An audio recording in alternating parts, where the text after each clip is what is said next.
A warm welcome to Alyosxa Tudor. Thank you so much for being with us here today. And yeah, sorry, so welcome to the audience. I will also welcome the audience and say thank you to everyone who is here. We don't take it for granted, and we very much appreciate all the questions you pose and all the your participation. And this series is hosted by the Amsterdam Center for European Studies and is convened by my colleague Eline Westra and myself, Sonja Evalton-Mellström, who are PhD researchers here at the University of Amsterdam. It is also convened in collaboration with the Institute for Migration and Ethnic Studies. So I will be moderating tonight's session, and Eline will work behind the screens to collect questions. I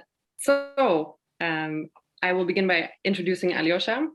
Alyosxa Tudor is senior lecturer in gender studies at the Center for Gender Studies at SOAS, University of London, where their research connects trans and queer feminist approaches with transnational feminism and post-colonial studies. Their main research interests lie in analyzing knowledge productions on migrations, diasporas, and borders in relation to processes of gendering and racialization, and they have published widely on these topics. And today we have the pleasure of getting a keynote from Alyosxa, which will deal with issues of whiteness, post-socialism, post-colonialism, intra-European migration, and that will also explore Alyosxa Tudor's work on the differences between racism and migratism.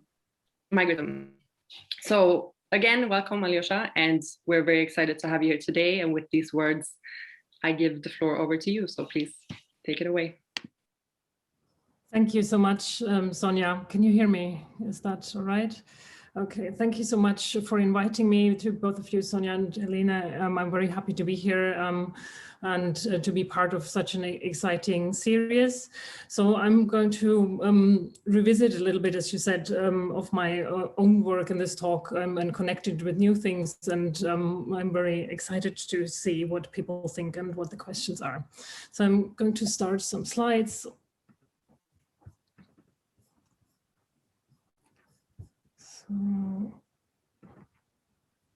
Yeah. Recently, a colleague cited me in a German newspaper article. He deplores that I refused to see the murder of Theodoros Bulgaridis, committed in 2005 by a state-supported neo-Nazi cell in Germany, as racist. The cell targeted migrants, and the victims mostly had a migration history from Turkey. Bulgaridis was the only victim with a Greek background. My colleague accuses me of offending the bereaved family with constructing the victim as white. The problem is, however, that I never talked about the case. I literally have never said the sentence that was ascribed to me in that newspaper article. I assume that this misquotation comes out of a desire for categories and boxes that is projected onto my knowledge production. I do understand this need for certainties, which comes with the struggle of naming structural violence. How can we find words that are strong enough to make clear that people are being killed because of being read as migrants? However, my conceptualization of migratism is epistemological and not ontological. It is not about boxes, but rather about critically examining the ascription of belonging to a certain category. My aim is to offer an approach that helps us think and do things we were not able to think and do without it. In this paper, I'm going back to my conceptual differentiation of racism and migratism, and will discuss what it epistemologically means to differentiate between intersectional power relations and to think them as always intertwined at the same time. I've worked on the project of making sense of the complex nexus of racism and racialization with migration in feminist and critical migration studies since 2010. With this, I'm in the company of many scholars who engage with the question of how racism and migration are related in Europe. And some of them you've heard here before in this series. For example, Aftar Bra, Uma Durrell, and who was here, I believe, Fatima Al-Tayeb. My approach stresses the fact that we should ground any attempts to define racism in post-colonial analysis. Therefore, I argue that it makes sense for transnational feminist, queer, and trans knowledge productions to differentiate between racism, the power relation that describes racialization, and migratism, the power relation that describes migration, sorry. Racialization and migratization are not the same, but they're entangled in complex ways, and differentiating them helps us analyze their specificities, while intersectional thinking makes clear that they're not separate, but are constitutive for each other in many ways and on many levels. I want to invite you to read with me a set of examples. How are being read, also known as being categorized in the dominant gaze, being and becoming connected, and how could these interconnections be theorized?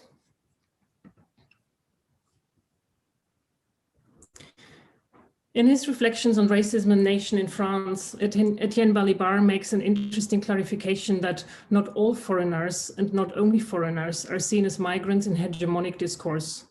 However, he uses national categories alongside racializing ones.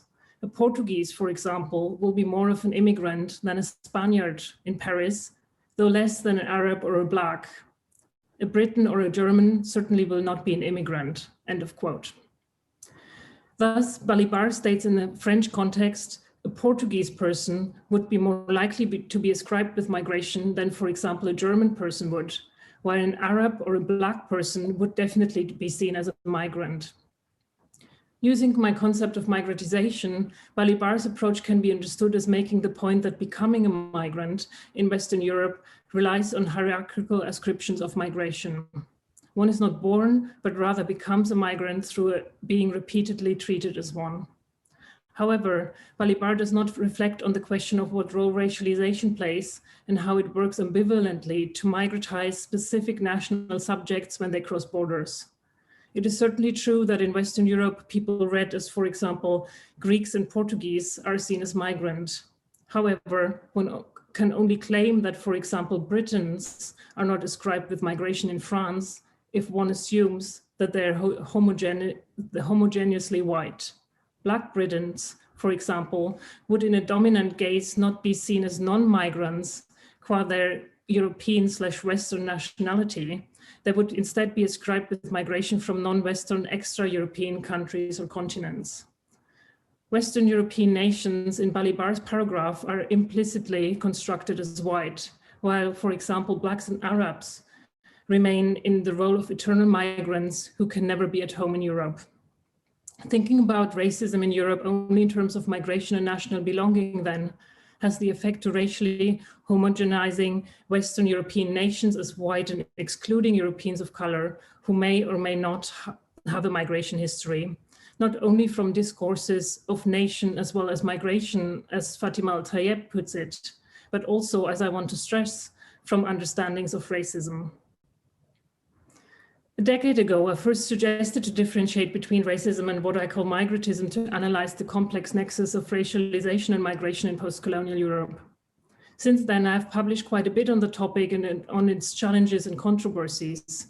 My insistence that not all migration-based discrimination can be called racism, but that whiteness, semi-peripheral East European whiteness for that matter, needs to be reflected upon critically, has been met with vehement critique. People often bemoan that I would take away racism as a word to name the discrimination against East Europeans, who implicitly or explicitly are imagined as racially homogeneous equals white in these accounts. It is the affective anxiety that is bewildering to me. The idea that harm is done to white East Europeans when the discrimination against them, against us, is not called racism. The idea that it was Black feminism or critical whiteness studies that had taken something away.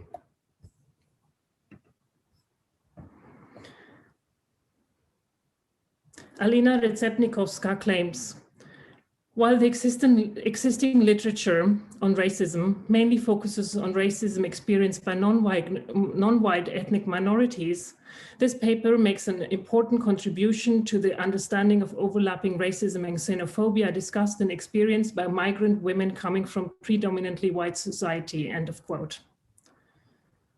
Floya and Antias and Nera Yuval Davis in an article published as early as 1983 claim, I quote, The notion of Black women as delineating the boundaries of the alternative feminist movement to white feminism leaves non-British, non-Black women like us, a Greek Cypriot and an Israeli Jew, unaccounted for politically, end of quote.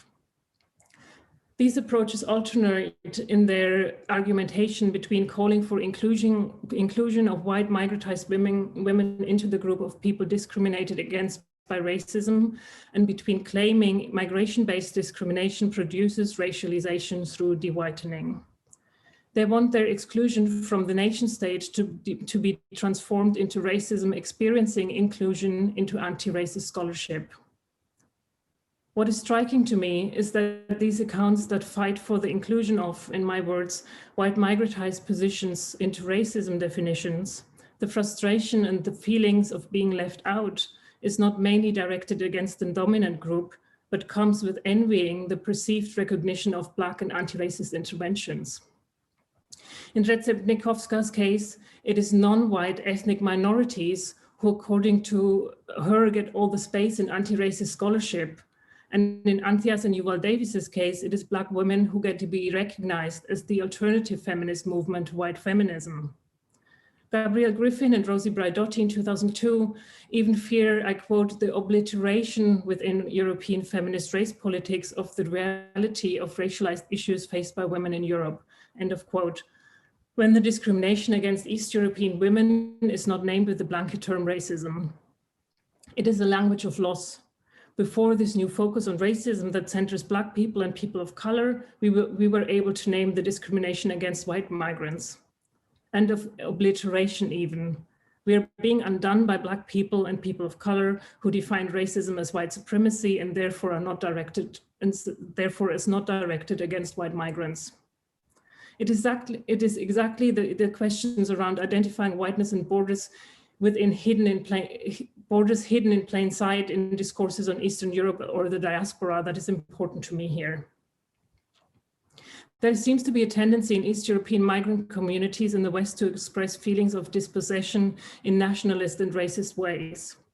In the above mentioned recent piece on anti-Polish discrimination in the UK, Rzepnikowska mentions that her interviewees complain about, I quote, unfairness about being victims of racism and xenophobia despite being white and European, end of quote.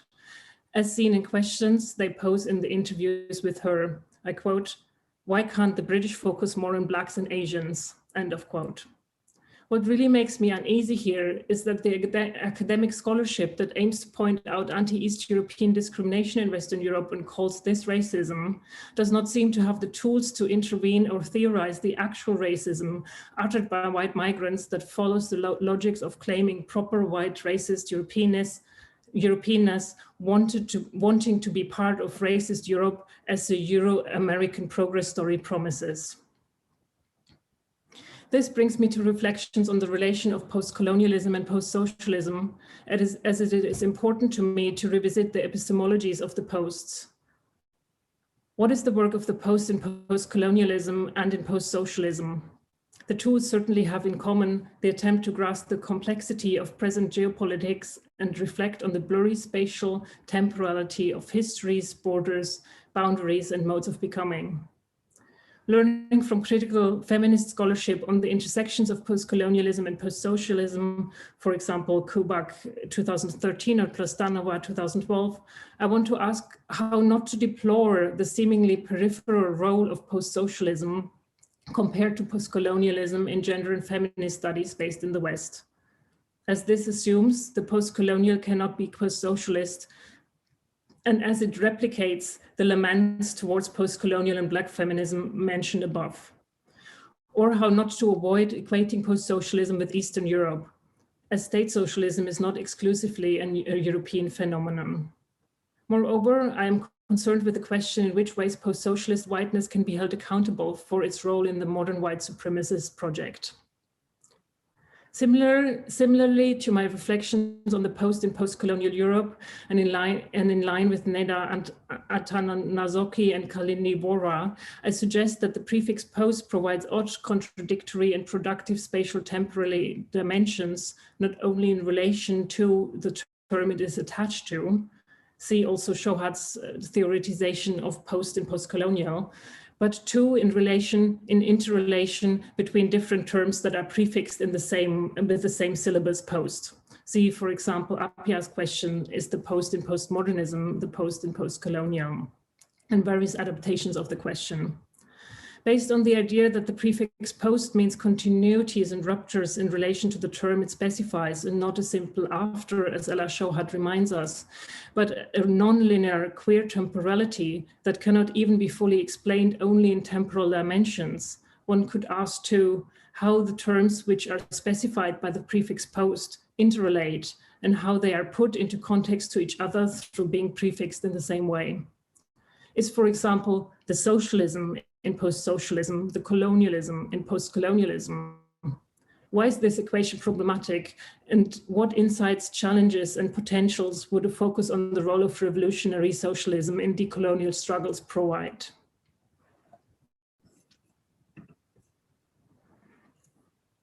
Normative understandings of belonging and progress very often come with a heterosexist and gender normative undertone. For example, in 2013, the Romanian newspaper Gândul ran an ad campaign as response to growing anti-Romanian hostilities in the UK that used slogans like, half our women look like Kate Middleton, the other half like her sister. National white femininity as property of both Romanian men and the nation gets invoked by the use of the possessive pronoun in our women. Examples of this kind that try to educate the West on the whiteness and Europeanness of Romanians are countless, both in academic and public media debates. In 2015, Channel 4 in the UK aired a documentary series that can be watched on YouTube with the title The Romanians Are Coming, that follows Florin and others, recent migrants from Romania to the UK on their journey. While the title of the series already plays with stereotypical phobia against Romanians invading the UK, which was widely used in the run-up to the Brexit referendum, the comment section is bursting from contributions by outraged white Romanians that denounce Florin, the protagonist of the first episode, as being Roma, not Romanian. I quote, "G are migratory tribes from India. Romanians are a European nation. There is a huge difference and every European citizen should know this," end of quote. However, it is important not to fall into another trap here, the one that assumes anti-racism is situated in the West and Eastern Europe is lagging behind once more, being more racist than the West, needing to learn from Western critical race theory. Confronting the idea that a specific East European racism was imported to the UK by Polish migrants, Magdalena Nowicka calls the racism she encountered in the conversations with her white Polish interviewers European racism. This relates to Al-Tayyeb's warning that, I quote, "all parts of Europe are arguably invested in whiteness as a norm against which ethnicization is read as a tool of differentiation between insiders and outsiders," end of quote. Therefore, as I want to stress, a transnational analysis of racism, fascism, and anti-communism/anti-socialism is necessary to make sense of the multiple layers of power relations that are often played against each other. For example, in the Black Lives Matter statement that protesters read out in Bucharest on June 7th, 2020, they draw connections between police violence against people of color, anti-Roma violence, and power relations like classism, misogyny, queer and transphobia, and discrimination against sex workers, and underline the need for a transnational frame. Even though the initial moment of the intervention was George Floyd's death and subsequent protests in the US and therefore had nothing to do with the communist past, the trolls on YouTube accused the protesters of communism, one of them going as far as suggesting they should die like Ceausescu died, also known as be shot by the Romanian military. While the post-colonial moment of the radically intersectional analysis the protesters offer is clear through both the anti-racism of the protest and the racist backlash in the comments, the post-socialist moment is more blurry. We have queer and trans feminist, anti-fascist, anti-racist protesters, and we have a Romanian social media public consisting mainly of fascists and racists accusing the protesters of communism. This is very much in line with UK far right politicians Nigel Farage's polemics that all migrants, I quote, coming from these communist countries, end of quote, are uncivilized. The idea that due to their communist past, Romanians have not learned how to be a proper member of society. As Christian Churchill puts it, Romania is seen as having no politics, no society. Both rhetorics, the one of the Western anti-East European far right and the one of the Romanian far right, are anti-communist, but they ascribe communism to different actors. Western Europe sees all Romanians as tainted by communism. The European East sees itself as having put communism against the wall together with Ceausescu. In this narrative, anti-racist, anti-fascist, queer and trans-feminist activists get equated to the past. They have not moved on to the post in post-socialism, which in this grim understanding is the solidification of fascism and far-right regimes. Of course, I'm not following this use of the term. If you want to make post-socialist work as an adjective that describes the current moment in states that were socialist during the Cold War, the post-socialist aspect of the example above makes anti-fascism and anti-racism possible as post-socialist anti-fascism and anti-racism makes the post-social moment into a post-colonial one. But present-day socialists are not always the ones who oppose racist, misogynist, and queer and transphobic nationalism in post-socialist countries. The recent attempted ban of gender studies in Romania and the predecessor referendum in 2018 that attempted to change the constitution to make gay marriage constitutionally impossible have both been driven by the conservatives and far right and backed by the socialists. Aptly, the referendum that failed due to low voter turnout was called Referendum for Romania and advertised with the Romanian national colors. This left-right convergence is a transnational phenomenon, as shown, for example, in the US in January 2019, when a group of transphobic feminists held a panel against trans equality and rights under the title Concerns from the Left at an event hosted by the conservative far-right Heritage Foundation, which has a long history of opposing LGBTQ rights, feminism, and immigration. We could ask, what makes left-wing politics left if it's not the commitment to oppose hatred? Is it then only economical questions? Of course, these conjunctures do not come as a surprise, as we know. Socialists backing far-right queer and transphobic legislations and state racism, feminists joining right-wing and anti-trans propaganda, or gay people reproducing Islamophobic ideas of emancipation, and migrants turning against other migrants as the new unwelcome newcomers, etc. What I always go back then is anti-fascism, anti-nationalism, and anti-racism as terms of political alignment.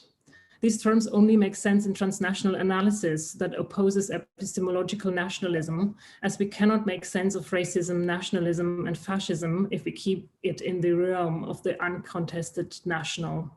Thank you.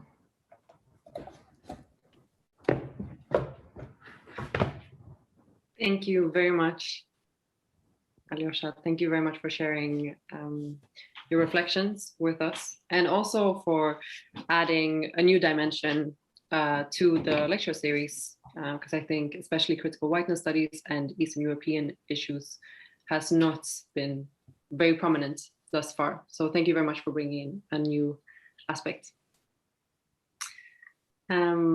So we encourage people to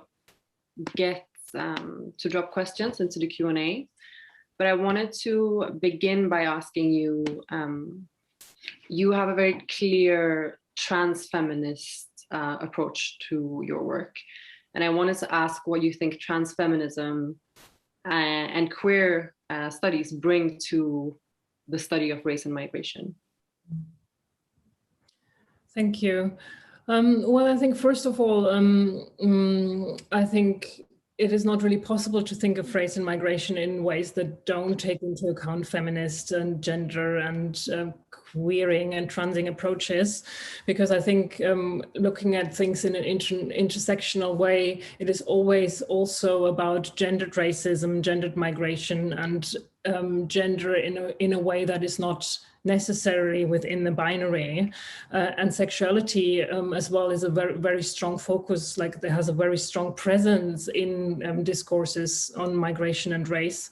And so I'm really interested in the discourses, and I think the questions here are, in which ways is binary gender, in which ways is a certain normative idea of sexuality reproduced in a discourse, in discourses on migration and race, and what other approaches are there that help us to think beyond the binary and that help us also to understand nationalism, which I think is a very strong driving force and motor for the application of racism and anti-migration, or migratism, as I would call that, discrimination. How that discourse, how that nationalism relies on normative sexuality and normative gender. And so I think it's very important, therefore, to look at trans approaches and to look at queer approaches in order to be even able to carve that out, how the intersection functions there. So yes, we could. We have a question about your concept of migratism. So would you care to, you touched upon it a bit in your talk, but would you care to elaborate on how you would define the concept of migratism? Thank you. Yeah, so the migratism concept is a tricky one because it does a lot of things at the same time. And so what it is not is, it's not a name for the discrimination of white migrants, right? But it comes from a place that I wanted to intervene in white migrants claiming the term racism, because I think that the description of race, like how race is constructed in the description of migration, how migration is constructed and ascribed to people, how people become to be seen as migrants, is not the same, but it works in overlapping ways. So for example, myself, I grew up as a Romanian migrant child in Germany, and I was, like, all my life I was constructed as a migrant, even though I was born in Germany, right? And so migratism puts the finger on that some people are ascribed as migrants, and these people can be white privileged like me, but these people can also be non-white, because as Fatima Al-Tayeb, for example, points out, racism in Europe works in a way that non-white people are always already seen as not belonging to Europe, as having come from somewhere else. Hence, it's racism that uses migratism, that uses the ascription as being from somewhere else, in such a way that the idea of Europeans of color becomes impossible in the dominant imagination. And so for me, it is to bring these things together, but at the same time, not to claim racism as a power relation from a white position, because I think it's really important to look at, as I also try to carve out in the paper, to look at whiteness and how whiteness doesn't simply disappear just because you're a migrant. But at the same time, of course, there are possibilities of solidarities through the ascription of migration that could bring people together and not hold them apart, if that makes sense. Yeah, that makes a lot of sense, at least for me, hopefully for the person who also posed the question. So I think you touched upon a lot of the subjects as to why we wanted to bring this lecture series together. So it was there's been a lot of work in the past 2 decades by scholars such as yourself, Fatima Al-Tayeb, Brett Baidotti. We've also, we're having Barak Kalir come in, we have Betty De Hart come in, we have a lot of scholars who worked, and we had also Tobias Hübinette and Ahmad Mcharek. Have to mention everyone in the lecture series as to not forget them. So we have a lot of people who have worked very hard to bridge these gaps.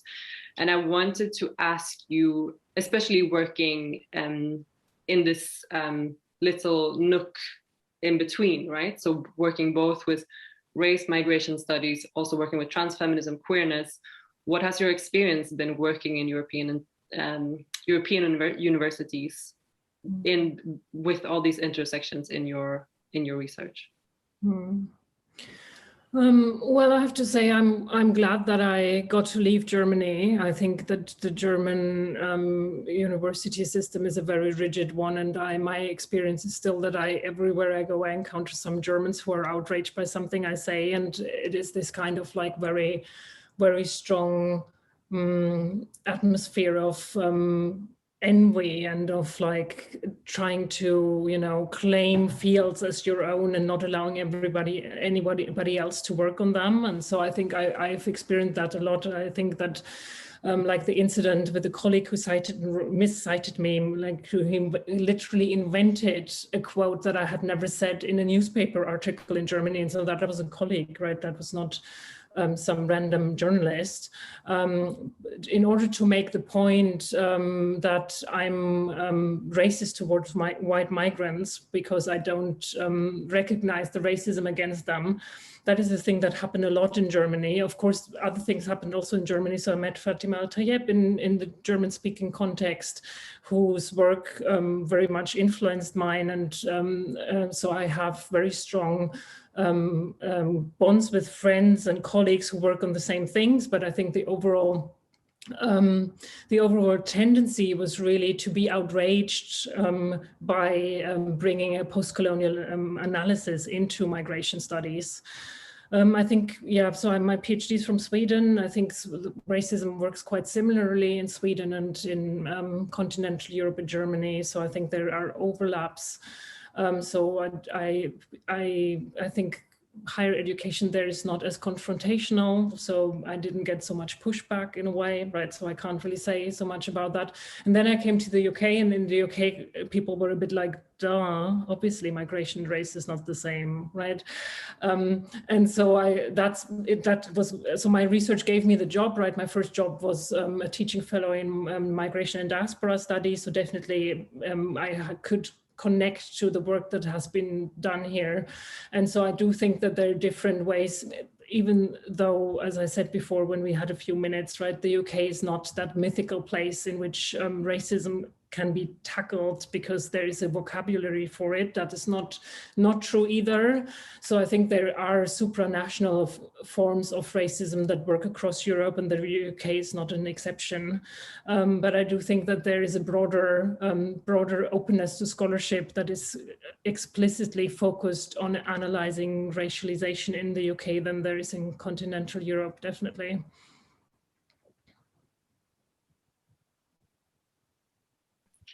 So part of this, what we want to extend this lecture series to, is talk about activism and how this can contribute, because a lot of people, and especially the people who have done a lot of work on this, are scholars of color, queer activists, trans activists. So we also wanted to ask, how do you think that with the work that you do, which is so connected to highly contentious issues, political issues, and also very connected to activism, how do you think you can bridge activism and academia? Yeah, I think there's something about what I always say to my students, right? That when they come in and they're like, "Oh, things are too theoretical, and how does that relate to real life?" I tell them that theory is making sense of the world, and epistemology is making sense of the world.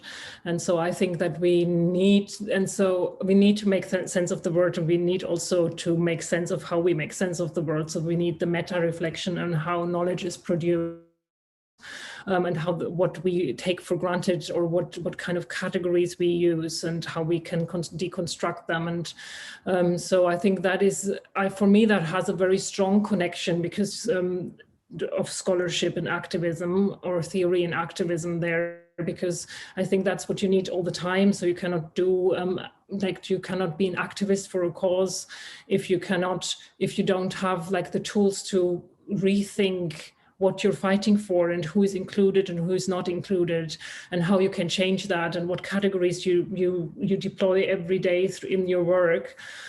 And so I think there is a strong connection there. Also, I think everything, as you said before, like a lot of these the knowledge that informs the theories, especially in gender studies, especially in queer studies, in trans and critical race studies, is not activist knowledge either. So I think that I see that every time in my classroom, right? We have students coming in from their activist backgrounds and from their work backgrounds, but very often from activist backgrounds, especially at SOAS, and they bring knowledge production into the classroom, and then they learn different things, or they learn similar things to what they already know, but from different perspectives. And so there's information going in both directions. And I think that's why I'm really so much a fan of SOAS, really, because the students are amazing, and they bring their activisms to the classroom. At the same time, the knowledge productions also always need to be up to date, and need to be able to also in teaching speak to the activisms. Otherwise, they're useless, right? And I think there is a very interesting exchange there. Thank you. So we have a question from someone who said that there's an Eastern European here who thinks there's a very clear distinction between racism and migratism, and works when it comes to violations and anti-migration sentiment. So the question then is, what would be your take on the difference when it comes to positive racism?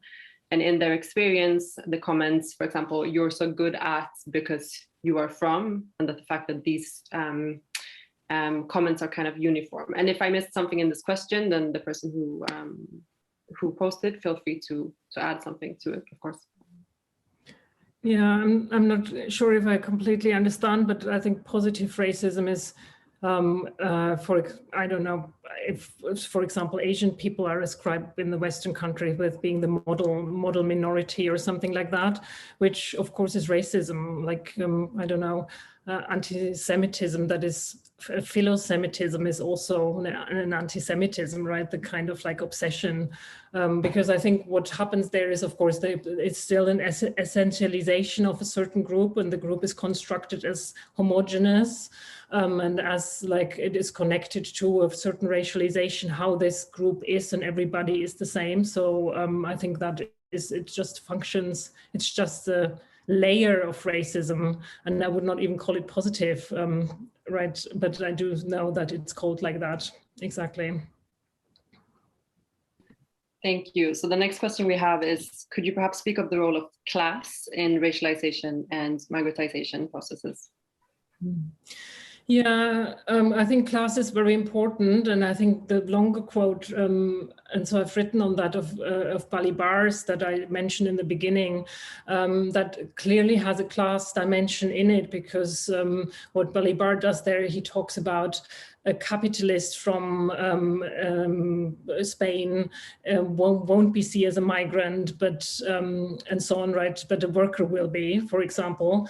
And so there is clearly something that Balibar points out, that class, especially if you're class privileged, you're less likely to be seen as a migrant, for example. And I think that is true in many ways. I think there is something about the Western European hegemonic understanding how migrants look like, that equate migrants with unqualified work, for example. And so then if you're a migrant but work in a university, you're less likely to be seen as a migrant, right? I do think that it's more complicated with racialization, right? Because I do think that there are people like, for example, who work on, like, for example, Yasmin Gunaratnam and so on, who work on these kind of like space politics of racialization and the description of who belongs and who doesn't belong to certain spaces. And I think it is not as easy that if you're a class privileged racialized subject in Western Europe, that your racialization magically goes away because your class privilege, your visibly class privilege, your visible class privilege trumps it. And so I don't think that this happens the same way.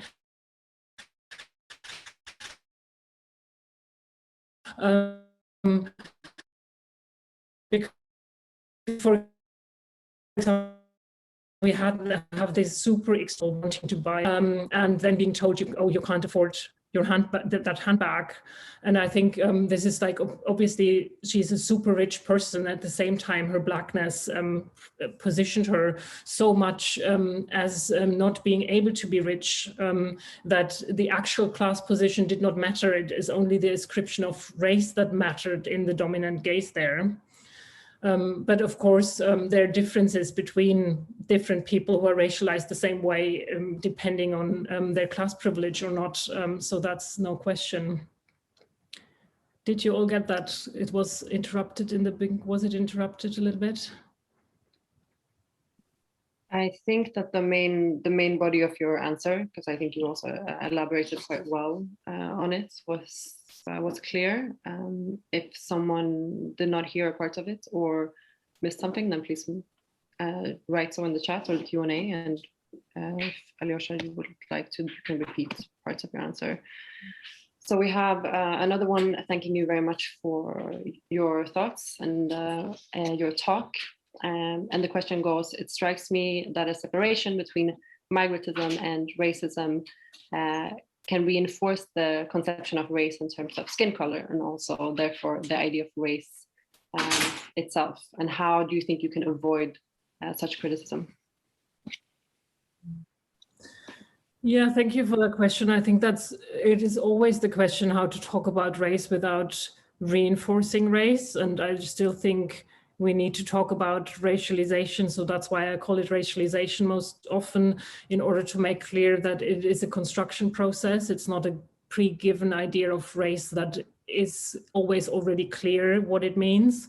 But I do think that there is a power relation that constructs racialization as so central to Western European ideas of nationality, right? That equates Europe with whiteness, that if we don't talk about this, that we reproduce like what Fatima Al-Tayyeb would call a colorblind approach. So it's this, what she defines, right, as at the same time, we talk all the time about race, but we deny that we see race, right? So that's Tayyeb's work. And I think as long as race is in the discourse so important and it gets evoked all the time, it would be hypocrite to say we can't talk about it because that will reproduce it, because we have to counter its constant use, right? It is constantly used, and I think it is used in a way that people who are privileged very often by racism don't notice that it is used and evoked all the time, and people who are discriminated against by racism notice that it's used all the time. It's all the time in their face, that they're treated in racist ways, that race plays a role. And therefore, I think that a differentiation here with migratism and racism is an extension of what Al-Tayyeb asks us to do, namely to not shy away from analysis of racialization in Europe. But at the same time, it also tries to really be very careful and look at the overlaps, in which ways migratization plays into racialization, in which ways it changes. You know, I think there is something to be said about what Nowicka called European racism, for example, that there is the tendency, for example, in Eastern Europe to overstate whiteness, just because whiteness is something that is not as secure as it would be in the core of Europe. Manuela Botka works on that, for example, too, right? So it's the aspiration to Europeanness that is very much about race. And so if then people migrate from Eastern Europe to Western Europe, they're confronted with both things. They're confronted with being seen as less European, and at the same time, in what do you do? It's the same how homonationalism works, for example. The aspiration as a queer person to be a proper national subject works through racism and sexism in Jasper Poir's homonationalism concept. And so the aspiration of migrants from the peripheries to become proper core Europeans works through racism, right? And I think therefore we have to talk about these things. We have to talk about race, but we also have to see in which people have different privileges to claim a central position within whiteness, for example, and or to claim the core of whiteness, right? So I definitely would say that. But yeah, I just think it's very important to talk about race in ways that always see it as a progress, but I don't think that there's any way to talk about any politics, any issues in Europe without taking racialization seriously.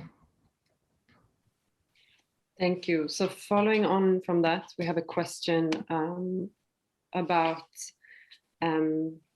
so a person thanking you very much for an interesting and rich talk, and they found your analysis on the role of the, in brackets, imagined communist past in the construction of who's a migrant coming from Eastern Europe, very interesting. And if you can expand on, it says, could you maybe expand on that? So the role of the kind of an imagined communist past in relation to migrants coming from Eastern Europe. And if the person who asked the question wants to expand in any way, then please feel free to do so. Yeah, thank you. Yeah, I think that's what was the thing that was really striking to me in the example that I gave, right, on the Black Lives Matter protest in Bucharest. So the comments were like in Romanian, and a lot of the comments were like really, really violent, as I said before. And I think that is quite interesting. This kind that, and they were anti-communist, right? They were, even though the protesters were not self-proclaimed communists, right? And so there is this idea of like that has been, that is a mainstream idea in, I think in Europe's East, that communism is that bad thing that happened, and Anglo-American capitalism is the savior in a way from that communist past. And I think there is the overlap between far-right discourses in the European East that then equate communism with feminists, with queer people, with trans people, with sex workers, activists, and so on, with anti-racism. And in the far right in the West thinks of everybody coming from the East as tainted by communism, and it is this idea that communism is not democracy, right? And the West has democracy, so everybody who comes from the East has not learned how to be a proper member of society, or how to behave like a proper democratic subject, which of course is bullshit. But there is still this thought, and I think also now we're looking at quite a long time now from the change of systems in the European East, and I think you even see that still in Germany, right? From when the wall came down, people like who lived the long term of their lives in Eastern Germany, and then the system change came, and it was constructed that all what they had done their lives was not proper, was nothing proper, because it couldn't be, because it was all dictatorship. Right, and I find that very problematic, and I think there is definitely still an ascription that on Eastern European migrants that still sees them caught in that loop, right, from the Western perspective, while of course mainstream society in the East is mostly anti-communist and has nothing to do with communism in many ways. Thank you. Yeah, thank you very much for taking your time and explaining everything so in depth. Very appreciated. We have a last closing question, and it is about it's someone who's thanking you for a great talk yet again, and asking you to expand on the conceptual relationship between xenophobia on one hand and migratism on the other. Thank you.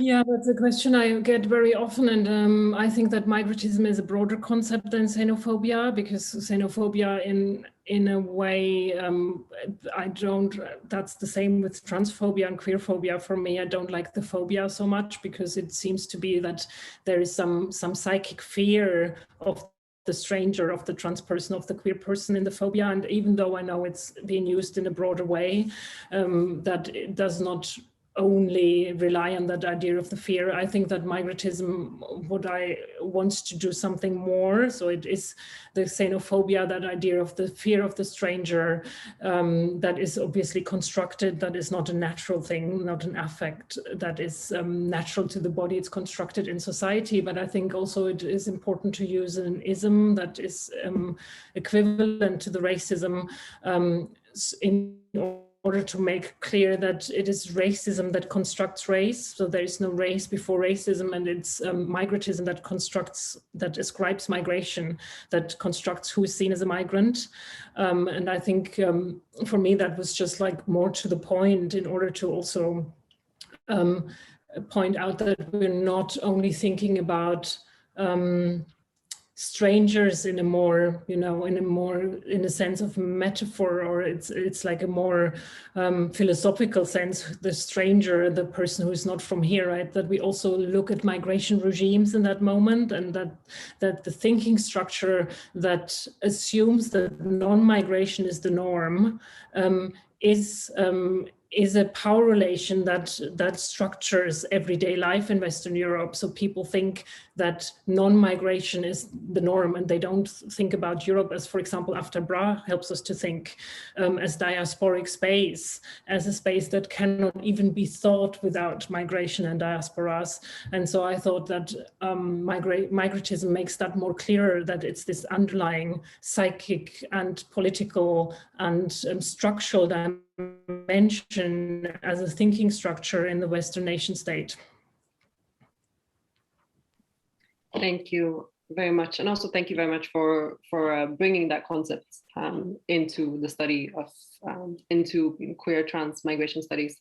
I think many people have gained great value from it. So we are going to close on this note. Thank you everyone for coming today, for listening, and for all your questions. Thank you, of course, Alyosxa Tudor, for joining us. We also encourage you to go look at the reading lists that we have associated with every session. They can be found using the same link that you use for registration. Next time, we have Barak Kalir from the University of Amsterdam, who will come and speak on migration regimes with us, the 28th of April at 4 o'clock Central European time. So with those words, we leave you, and our apologies for all the questions who we might not have been able to get to. Thank you. Thank you so much for having me. Thank you.